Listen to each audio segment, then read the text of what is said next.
All right, Coach. Hey, thanks for joining me today on this episode of Simple Coach to Coach. Glad you can join me. Christmas right around the corner. Lots of demands on your time, so appreciate you hopping on with me. Yeah, thanks for having me. All right, so my first question out of the gate with every coach that I have. Not prompting, not giving any information, but give us a sense as to how your season went. Yeah, it was an incredible season. I think from start to finish, we scheduled a certain way this year, as I think we always do, but particularly more difficult, more challenging this year, which I think set us up for quite the successful year. Just playing a high caliber team week in, week out really prepared us for our conference opponents, and I think prepared us for the postseason, which I think at the end of the day we were satisfied with. I thought it was a really good year, but there's a certain level that we were striving for, as I think every coach is on a regular basis. But I think we achieved that. We over-exceeded in many ways after a little bit of a rough start. We played some tough teams right out of the gates, and kind of opened our eyes to what the level is like, outside of our own bubble, outside of our own shell. But it was an incredible year. I think we learned quite a bit, and quite frankly, we were pretty sophomore heavy. So, there tends to be a little bit of sophomore slump usually, and we were quite happy with our team and quite happy with our performance week in, week out. So it was a good year. I mean, did that surprise you? Or if you would have started the season and said, hey, you're going to end up 13-4-5, you're going to win the regular season OEC, you're going to make it 3 into the third round, would you have been like, wow, that's what I'm expecting? Or did you anything surprise you about that? Or I think there's always been, over the recent years, there's been a weight on our shoulders to exceed expectation and to win a conference championship. And we're in a great institution. We've got great people here. We have great facilities, great academics. So there's always this immense pressure that we have to perform on the field as well. I don't know if I would go as far as to say we were surprised, but I think in many ways we exceeded our own expectation that we set out from the get-go. With such a young squad, as many coaches would probably say. We had a few fifth-year guys stick around. We had quite a number of seniors, but the guys with experience were pretty young. So I think in that regard, there was a little bit of surprise. There was a little bit of shock. But again, that weight was lifted off our shoulders after the OAC regular season championship, which we were delighted about. But we always set out to achieve that every year. We always set out to achieve, NCAA tournament appearance is always a benchmark for our program. In many ways, I feel like it's a failure if we don't make the NCAA tournament. So I think we were quite pleased to get an at-large bid, and I think our body of work over the course of the season prepared us for that. And we were pleased. Yeah. All right, so this is the boss's question.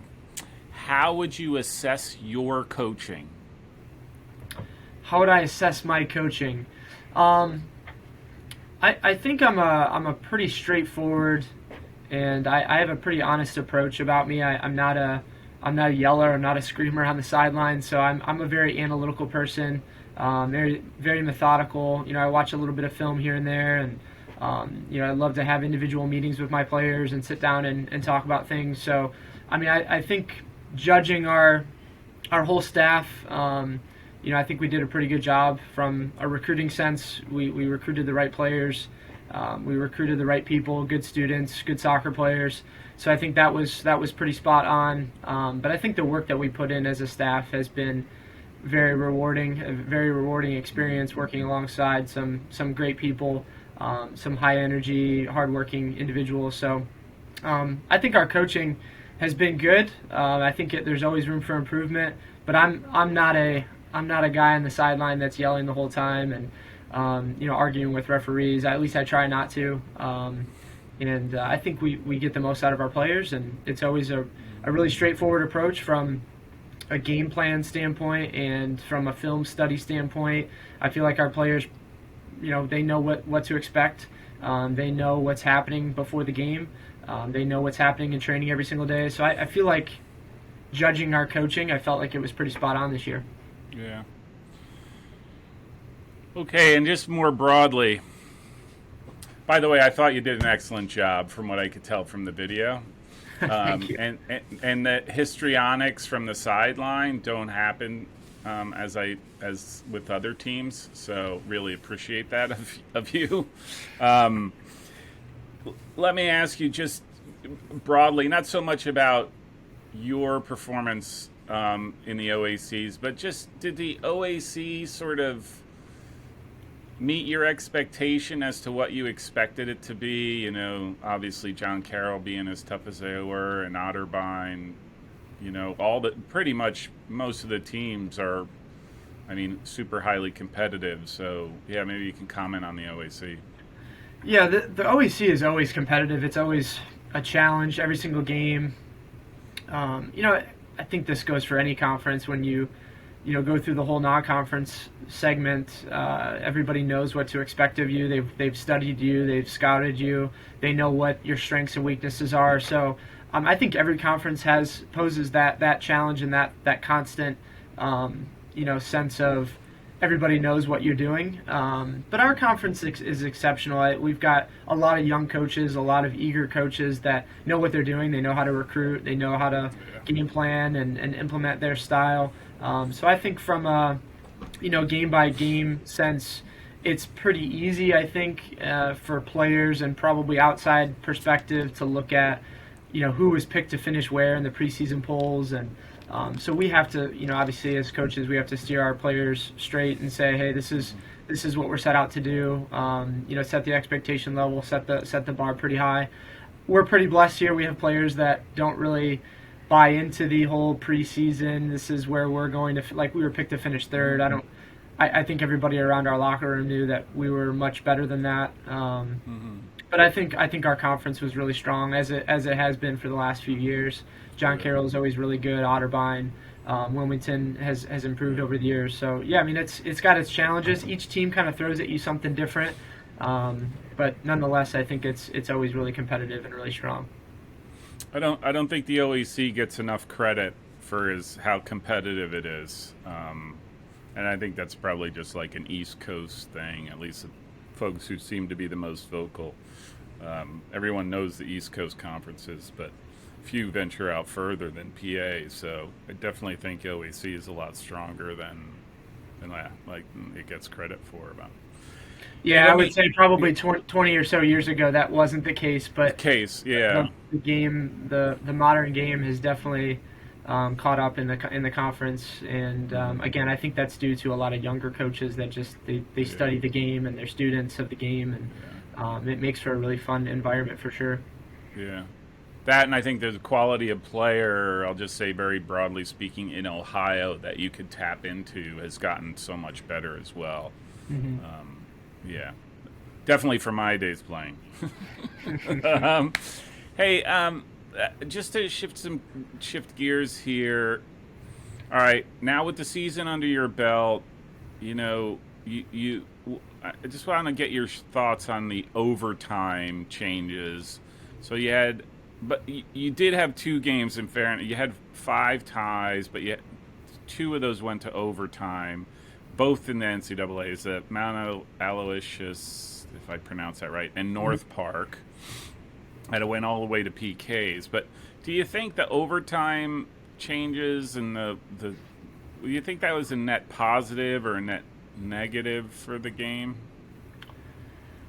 I mean, there's been all kinds of conversations just from talking to coaches and obviously the players and getting feedback from referees and officiating crews, and it's hard for me to say whether or not it's a net positive or it's a net loss. I think it depends on the program. It depends on the style of play, and I think I personally didn't always agree with it at the start, just because I always like to keep things the same between regular season and postseason. You want to try and create as much of a normal pathway for our players, so they know what to expect, and they have that routine, and but it's a different type of a game that I think this rule change has created.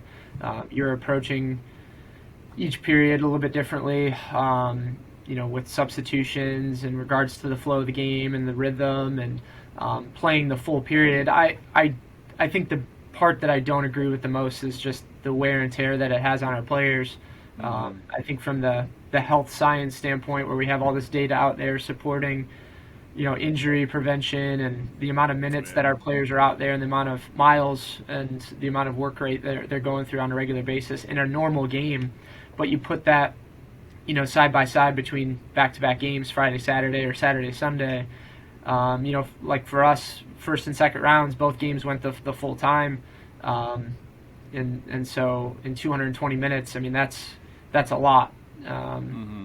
Luckily, there weren't any injuries on our part, but I can imagine that poses a major threat to our players' bodies, both mentally and physically, which I don't agree with. I think is kind of contradictory to what I think the philosophy should be, especially since there is so much data out there, and we have very analytical people much smarter than me that are number crunching and looking at the number of injuries that this poses. So I always was in agreement of the day of rest for the Final Four, but I think that should be every round. So not to digress and talk about a different rule, but I think that overtime rule just contradicts what I think we were set out to do, and what us as coaches and administrators and body of athletic trainers and team physicians and everybody that looks after our players, we should be mindful of the amount of miles that they're running. I mean, we have our catapult vests that measure our guys' performance and how far they run. I mean, we had 4 or 5 guys that played 90 minutes both games, first and second round, and they logged well over 20 miles between 2 days. I mean, I think that's incredible. And to do that each week, it's tough. It's demanding. Yeah.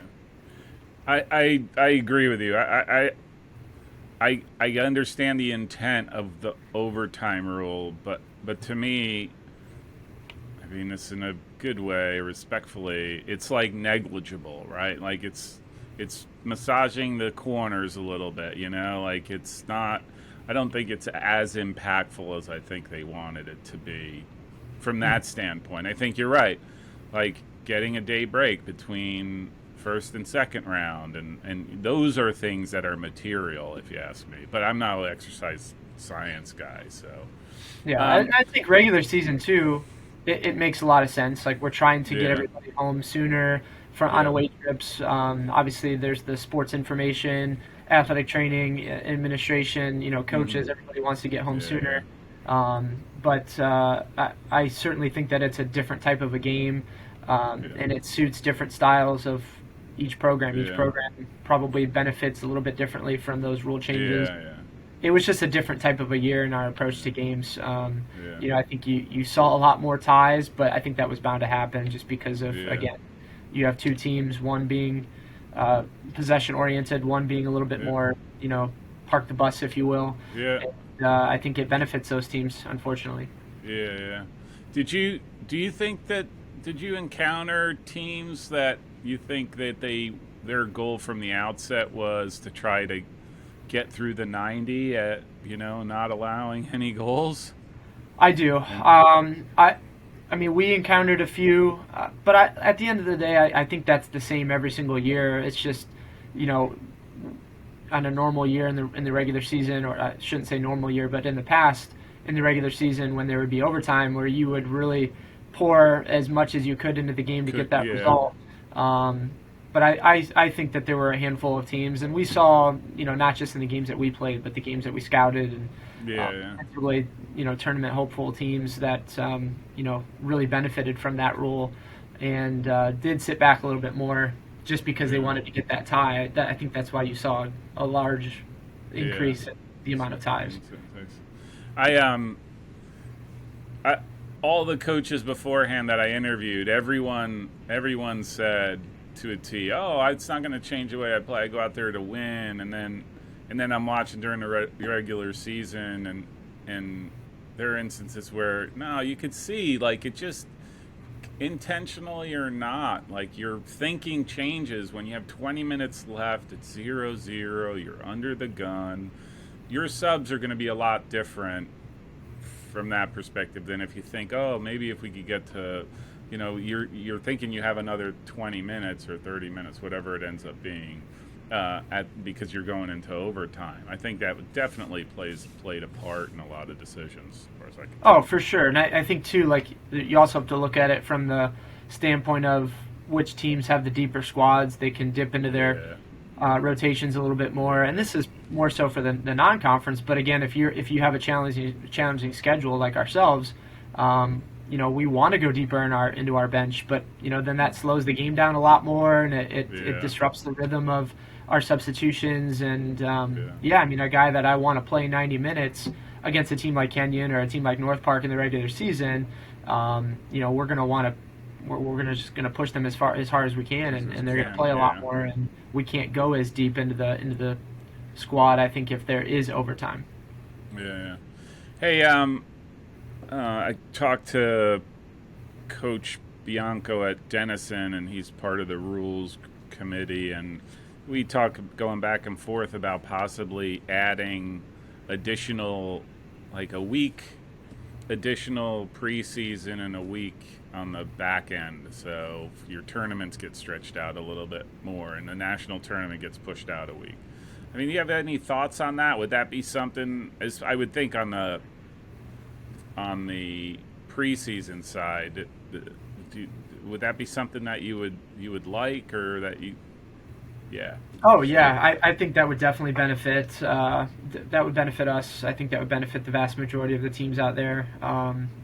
Extending preseason. I mean, back in the day when we used to be on quarters, I mean, I felt like our preseason was 10 plus days versus now where it's kind of shrunk into almost 3 days or 4 days, and you put a lot into that, and there's a lot of fitness built into it, obviously, and getting everybody's performance up to a relatively high level, and then classes start, and then you got scrimmages and whatnot, and then your first contest. I mean, it's a lot to fit into a short amount of time. Again, I think if we're looking at it from an injury prevention standpoint, if we're looking at trying to build stamina and build fitness, there's more of an expectation. There's more pressure, I think, on our student athletes to put the work in over the summer, rather than trying to squeeze it all in now, and so that pressure is felt to our student athletes, I think, more than it is for us as coaches. But yeah, I think that would definitely help. I think, again, just spreading the games out a little bit more, where you're not having to play 3 games in a week, or postseason or OAC tournament. I mean, if you're finishing 5th and 6th, you keep advancing, you got Tuesday, Thursday, Saturday. I mean, that's a lot in a short amount of time. Yeah, when I was talking to Corey at Wilmington, he reminded me of that. Like, if you don't get a bye, you're playing 3 games in 6 days, right? Like, that's a lot. And especially at that intensity, right? We're not just talking because they're 1 and out. I'm sure you're leaving more out in the field than you would as just sort of a throwaway game, right? So, all right, let's shift over to the season. So you went 13-4-5. You won the regular season. You made the NCAA tournament. And I'll just say I get negative sometimes. I don't know why, but this is so you started the season losing to Kenyon and to North Park, and you had a tie. No, you won. We beat Oberlin. Yeah, Oberlin. That's it. Yeah. Oberlin, yep, in between those two. So you're 1-2. What were your thoughts on the team at that point? Were you confident that this is, it's just the nature of who you were playing, or were you sort of like you expected more? I think really it was to kind of create this eye-opening experience for the guys that, look, we want to, play the best teams. We want to operate at a high level. If you want to see where you're at, not only as an individual, but as a group, front 5, back 5, goalkeeper, you want to look at us as a unit, as a starting 11 or substitution. Like, it was more of a test than anything, which I think every game realistically is. But I think at that high of a level where you're playing 2, eventual top 10 teams or top 15 programs, it's more of just the learning moments for our guys to be like, look, we all say that we want to be a top 25 team. Well, you can't be a top 25 team if you don't compare yourself to these types of programs, let alone beat them or compete with them. And for us to be toe to toe with both teams, I felt like was a very positive mark and left us with a pretty satisfied, look on our face where we can say, hey, we can compete with the best, and we feel pretty good about it. Yeah, we obviously disappointed about the end result, two of those games being losses, but I think every loss there has to come a learning curve with it. There has to be some learning moments in it. I would rather learn from a game like that rather than beating up on a team 6-7-0, where the expectation level kind of drops a little bit, or the overall level drops. I would rather play better teams and learn something from it. Iron, like the Messiah logo said, well, it's a biblical quote, but iron sharpens iron, right? Like, you're not going, I hate to say it, you wouldn't have gotten as far into the NCAAs if you didn't play the Kenyans, the North Parks of the world. If you sort of, like you said, just sort of rolled through it, it doesn't do anything for you, because that's your ceiling, right? You want to always be pushing that higher and higher. So, hey, all right. So, I think you got a bomb of a midfielder, Levi King. Maybe you could just talk a little bit about the success you had with him, and I'm not saying that your midfield I thought was probably one of the better ones that I watched all season. I just thought as a unit they just, to me, were outstanding. And then I'll just say Lucas Hickey, your goalkeeper, who I also think is outstanding. So maybe you could touch upon the midfield and and then your goalkeeping situation and your back line, which I thought was also outstanding. Yeah, well, thanks for the positive marks on our midfield and our goalkeeping. I think me playing midfield in my career, I kind of have a soft spot in my heart for what we expect from those types of players. I think Levi was always at the forefront. He's a leader. Leads by example. He pushes those around him, and I think that was probably at the end of the day one of his,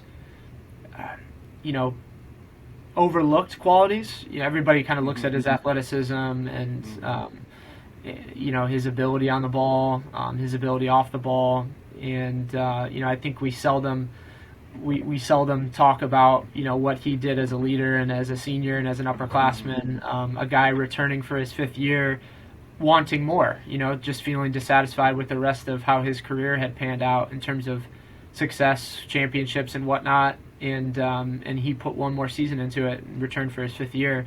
And I think that says a lot about him, because he's a pharmacy major, and pharmacy is one of the most demanding career paths that you can take at ONU. Just in the library, 6-7 days a week, and setting time aside to work out on his own. And there were times where he was missing practice because he had lab or he had class that ran over, and he was always the guy that would stick around afterwards to put in the work. Even if it was something as simple as taking PKs, he was putting in extra ounces of effort. And again, the outsider's not going to see that. The outsider's going to look at the stats. They're going to look at his ability on the ball. His non-conference season didn't pan out the way that he thought he would, in terms of stats. But he scored a point in every single OAC game, which I think is the first ever in our program history. So we called him Mr. OAC. But I think it was just immense, his ability, what he brought to the table. He just at any given moment, we felt like we could get out of a jam if the ball went through him.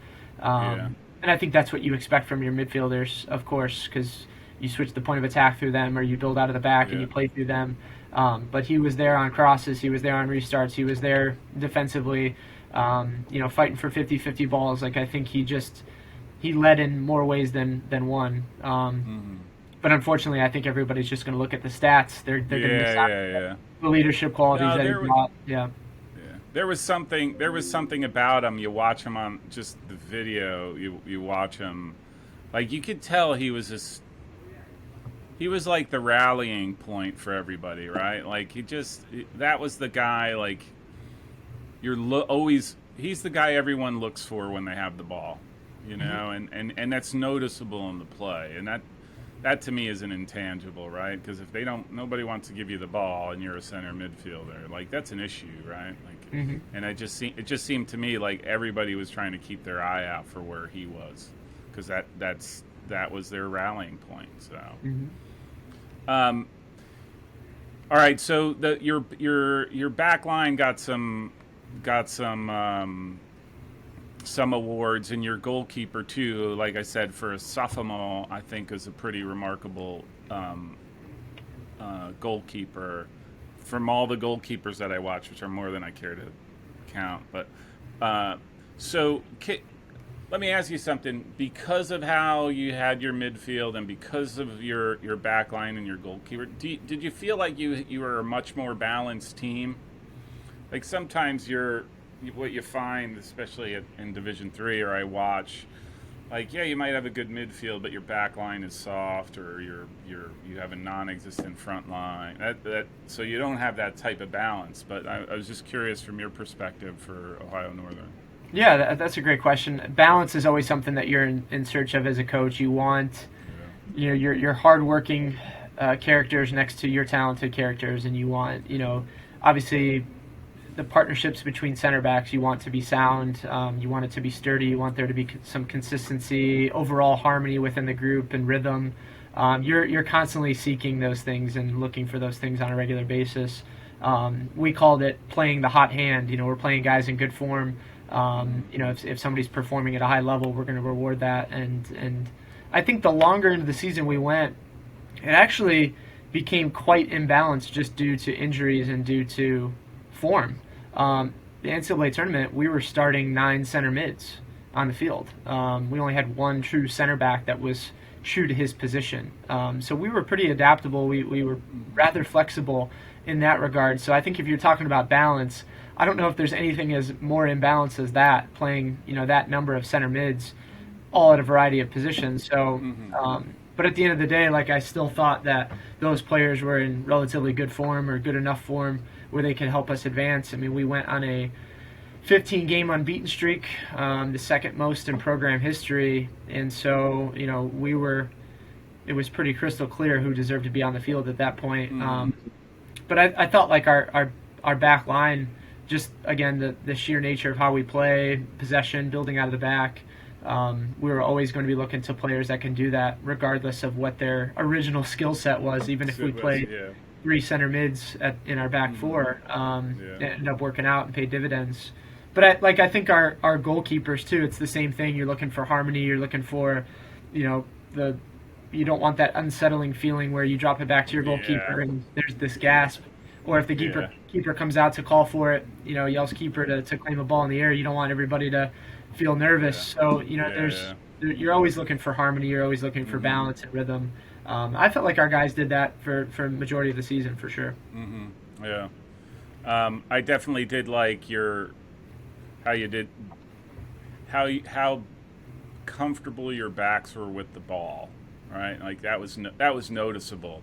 And if you guys were if you guys were in a rhythm and you guys were, you had the game in control and you were comfortable with how you were playing, they were just extensions of that attack because they got the ball, they moved it quickly, they sort of knew where they had to get to.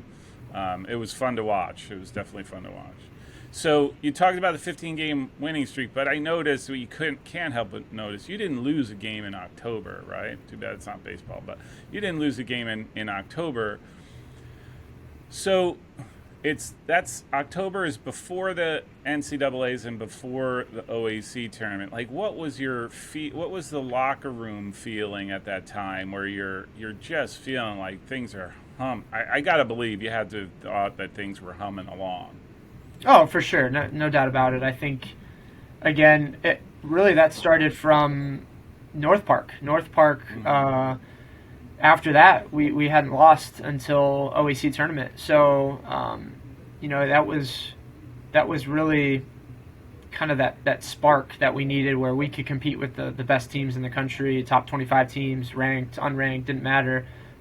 We felt really good about ourselves. So heading into October, we were in exceptional form. I thought, one of the more well-rounded teams definitely in our region, and it showed in our results. I think no matter who we were playing in the OAC, we knew it was going to be a challenge. We knew it was going to be a threat. From top to bottom, it didn't matter who we played. But we just had a really, really strong feeling. We had really good chemistry, really good bonds within the locker room, really good partnerships, and again, the good form on the field really started to show in the results. And even if that meant giving up a goal here or there, like obviously, yeah, we're displeased about that. We don't want to give up that number of goals, but we always felt like we had what it took to get a result, and we were in the driver's seat for the majority of October for sure. Yeah.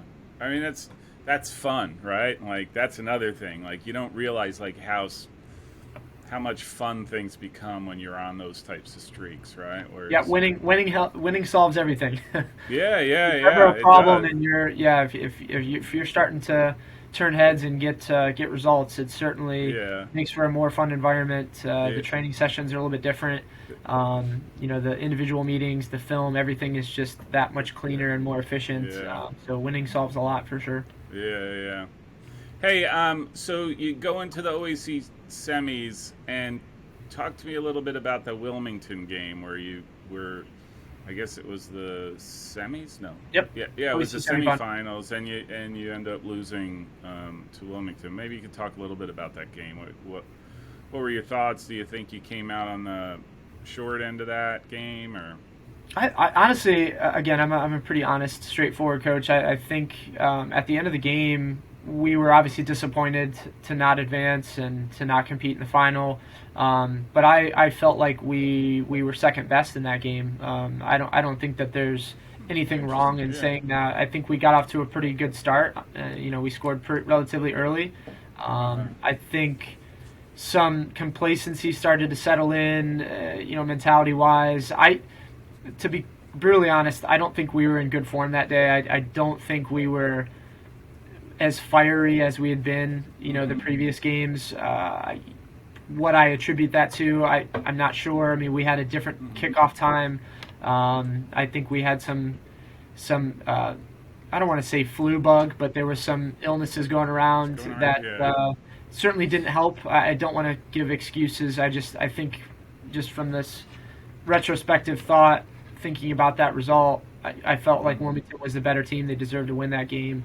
And probably was the only time on the year that I felt like the better team won in that case. There were a couple games where we weren't the better team, but we won. There were a few games where we tied, where we felt like we were the better team. So I thought that was one of the more telling things about where we were at going on that stretch of games with that much success. It certainly built up a lot of pressure and a lot of expectation that we stepped on the field, we expect to win. So it was hurtful after the game, obviously the result, but it also opened our eyes to say, like, you got to perform the whole year. You can't just perform in October. You got to perform in November as well. Yeah. Interesting. That's that is pretty honest assessment if you don't think, but you are correct, right? Like, there's another side to winning, right? Which is that pressure that you start to put on yourselves. Like it's easy to go on a roll of 2 or 3, but then you start to get to rarefied air where you're 10, 11, 12. Like then the numbers matter, like, are we going to get 14? Oh my gosh, 14. Oh, are we going to do 15, right? Yep, and then I think too, like at that stage of the year where you're playing knockout games, you're playing elimination games, every mistake is capitalized, every weakness is shown, and teams know that. I mean, obviously everybody is trying to win, and everybody's trying to put their best foot forward and put the right guys in the right positions. And I think Wilmington did that to a T, and outplayed us for a better part of that match. So it was pretty telling, I think, at the end to lose 2-1. But obviously we were dissatisfied with that. So then you go to the NCAAs. You you win your first two on PKs, and then you play Williams in Gambier at Kenyon, and you lose 1-0. How would you rate your performance on that day? Against Williams. Yeah. Not the greatest of games, I would say. There were spells. I mean, it was just one of those games where, you got conditions flying around, and it was the coldest game of the year, and so adapting to those elements took a little bit of time. Obviously, the day before in training, we're talking about that. The field conditions were pretty solid for that time of year, so there weren't. Despite the cold and the wind, I felt like it was just going to be one of those days where the team that, with their perfected craft, the team that executed it the best was going to be the team that won. So there were spells where we felt like we were the better team. We felt like there were spells where Williams was putting us under a great deal of pressure, and obviously their craft and what they were really good at, it posed a lot of threat. And more threat than what we were posing. So again, I think honestly, they were the better side that deserved to advance. It hurts me to say that sometimes, but I'm honest. I'm going to be upfront about it as best I can. So at the end of the day, we earned a place in the Sweet 16. We earned every bit of that year, and to play against a team that gives you a different style. Again, learning moment.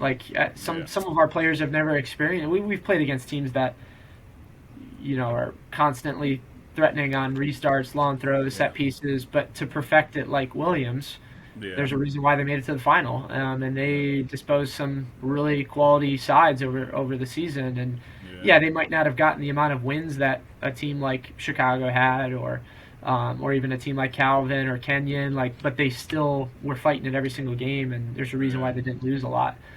So again, it was a learning moment for our players, and we can tell them until we're blue in the face, this is what they're going to do, this is how Williams plays, this is what they're looking to achieve, but they have to see it too, and I think our players experienced it. Yeah. It's like the proverbial scouting report. The only good scouting report is the one that you have after you've played them. Of course. Hindsight 2020. Yeah. So, all right. So let me ask you, just beyond that, now that you're looking forward, do you have any particular plans for this spring, or do you have an approach to what you want to do this spring? I think the biggest thing is to let the players be students, let them be people again, let them be humans. I think that's what the rest and relaxation of winter break will give them, just that moment of respite, moment of relaxation that they need as people and human beings. So that's important, but I think the spring is we want it to feel like we never left. We want there to be, again, another more rhythm established. It's always a clean slate. You never know who's going to be injured. You never know who's going to be in good form. So really, we're just going to try and hit the spring like we do every year and compete, recreate the environment that we always do during the fall. We'll have a couple competitions thrown in there, but quite frankly, at this level, it's player-driven. We only have 16 days in the spring, so even the best of coaches can only accomplish so much in that time frame. So what we're really looking for is for players to step up, and we're graduating to senior captains, so leadership has to take its form as well. So there's a lot that can happen between now and the spring, and I think really what we can control in the spring as coaches is let's just recreate the environment. Let's maximize our time that we spend together. Let's prepare for the competitions as best we can, and hopefully that creates a good platform for the summer for our guys, and obviously for the fall.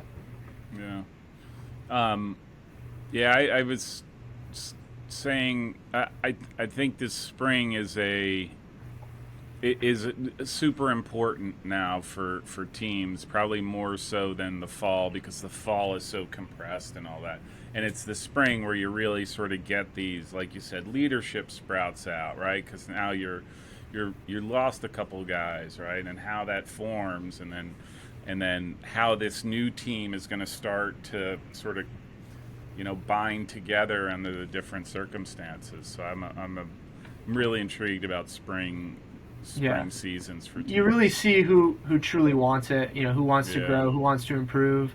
you don't have the rigor of the fall where you got 2 or 3 games in a week that you're preparing for. There's recuperation time built into that recovery. You've got game prep. You want to be lighter on your feet. I mean, you can go as hard as you want for 4 straight days in a week without any games or any competition thrown in there. So you really get to see a different side of these student athletes, and their personality starts to blossom a little bit more, and their character starts to grow, and again, leadership really starts to come to fruition. But I mean, really, we just want to operate at a high level as if we are playing in those games. We just have to create our own tempo and our own rhythm, and our own routines and norms. And again, that creates a really strong platform for what's next to come and preparing for the fall. Hey, I'll give one last question for you, and then I'll let you get back to Amazon and gift buying. What does your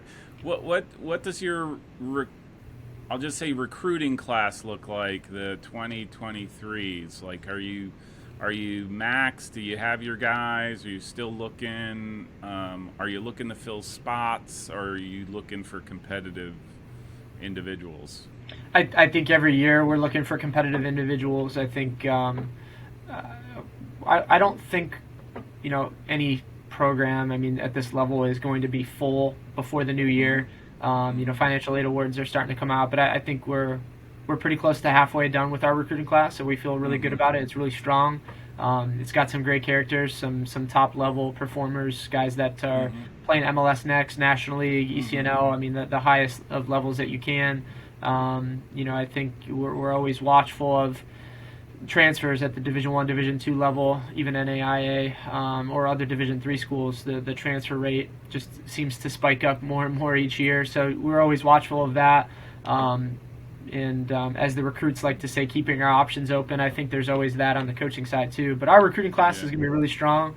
I think when you compete in the top 25 and compete in the national tournament, you start to, again, eye-opening experience. And then once they're here on campus, they really get to see why we're the way we are and the type of program that we lead, the type of academic degrees that they have to look into. So the recruiting class is strong. It's not done yet. It's always ongoing. It's the one part of coaching that never ends, so it's always ongoing. Yeah. Hey, all right, so I got to ask you another question. Sure.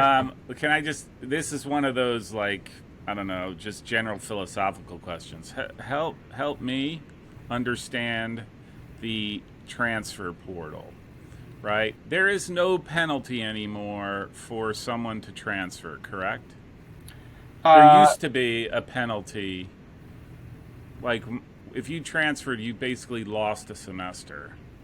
Correct. That no longer exists. Correct. The penalty. Yeah. Was that a COVID change, or was that been for a while? Be outside of COVID.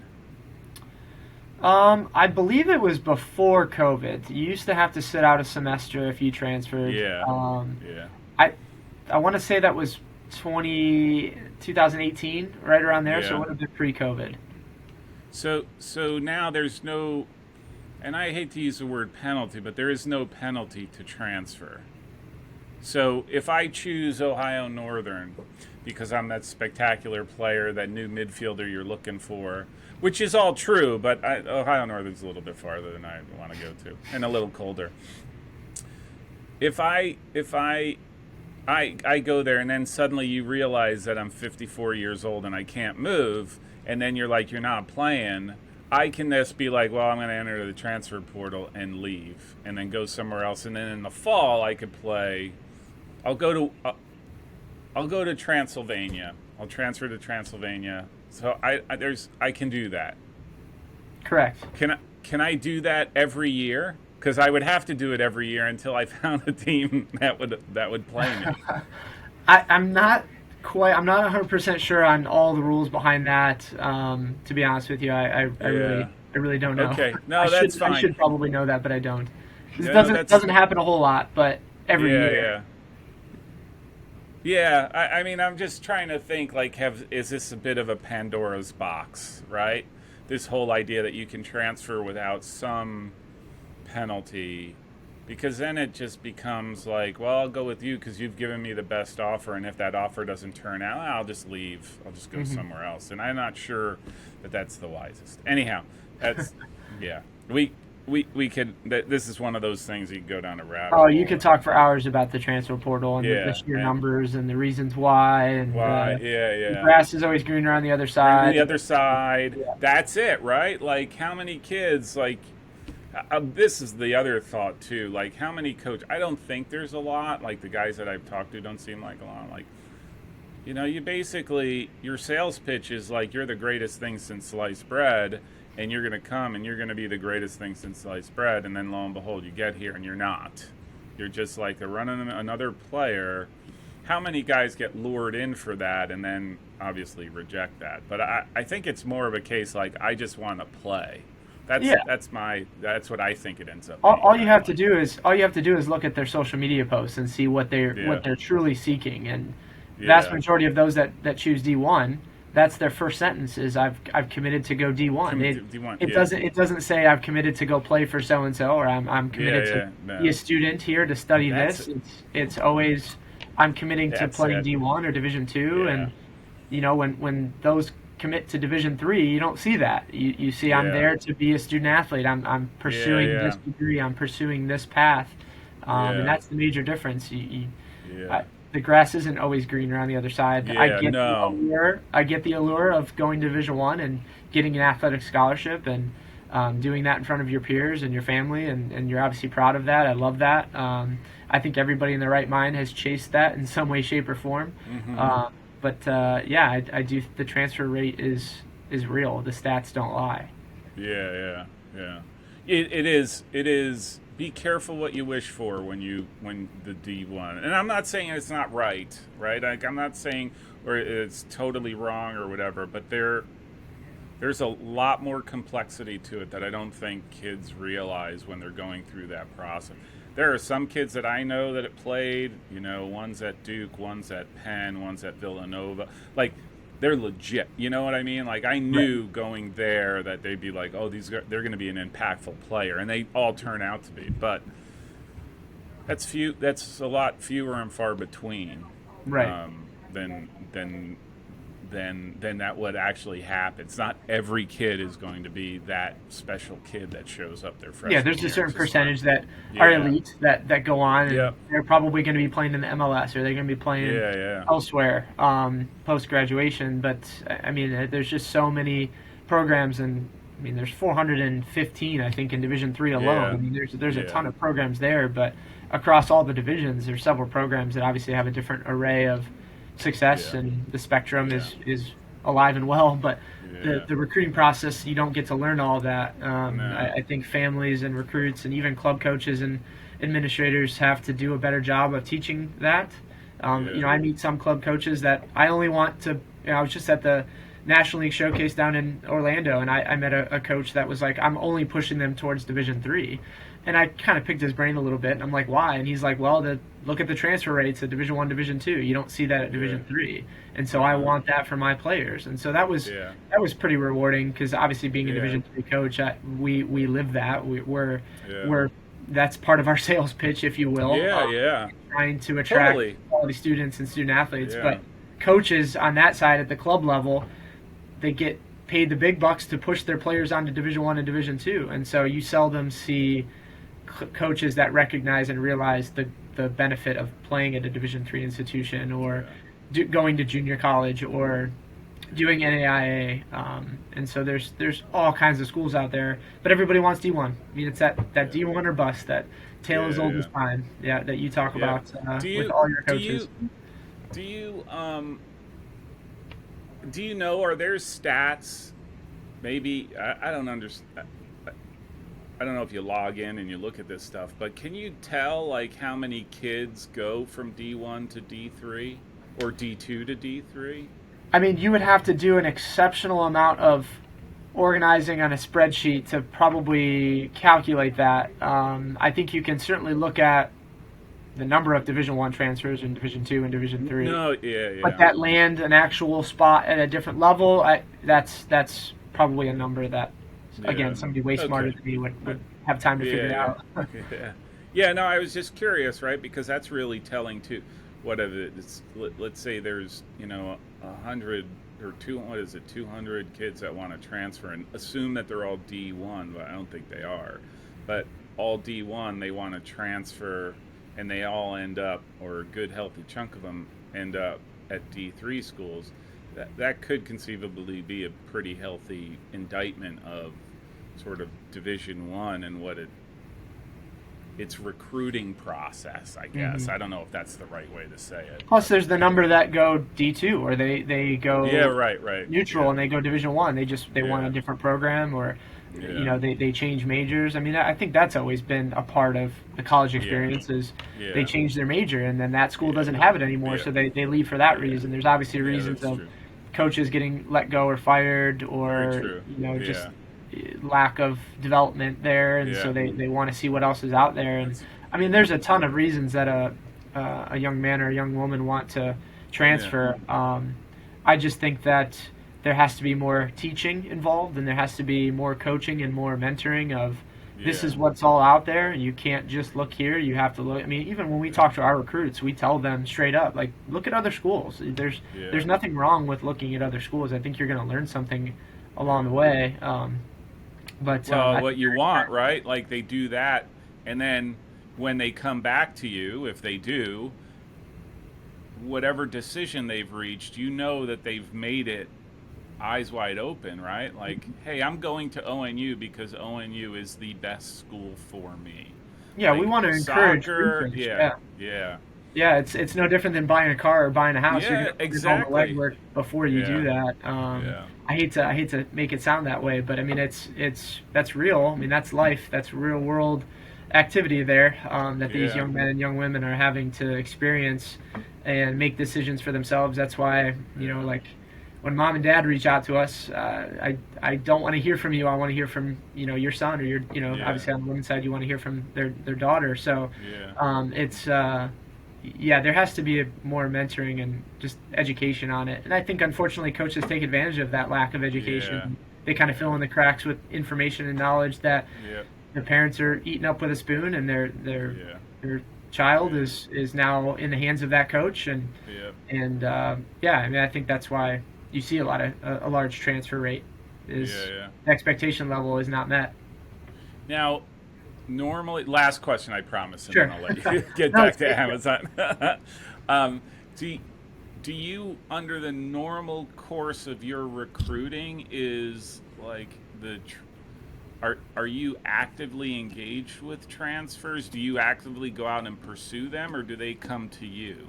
A little bit of both. It's no different than a senior in high school or junior in high school if we're looking there. I mean, it has to be a two-way street. There has to be common interests, and I think forming those relationships is a lot quicker and a lot.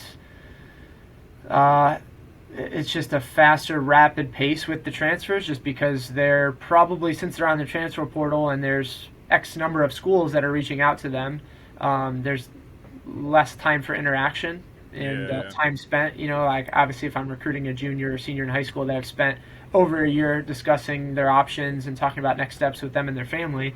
With transfers, I mean, it's just looking at the portal, and so I think it's always active. There's no inactivity other than maybe during the season, but I think even then you're still looking at who's playing and who's not, and so there's always activity going on there. But in terms of the communication, it's very fast. It's very quick paced.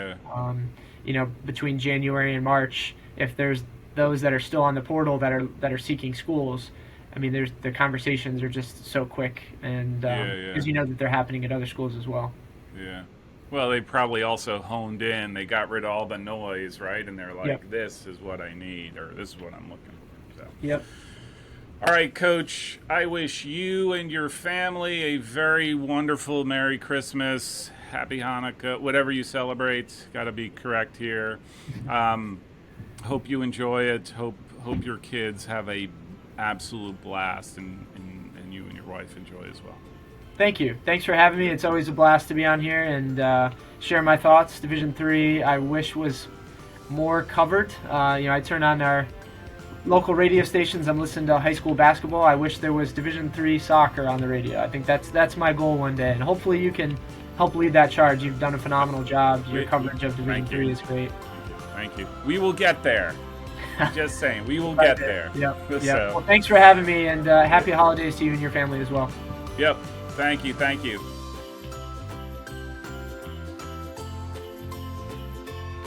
If you like this show, make sure you subscribe so you don't miss future episodes. You can also find me on anti-social media on Facebook, Twitter, and Instagram. Thanks. This is a message from my Chief Marketing Officer. I think this keeps him happy.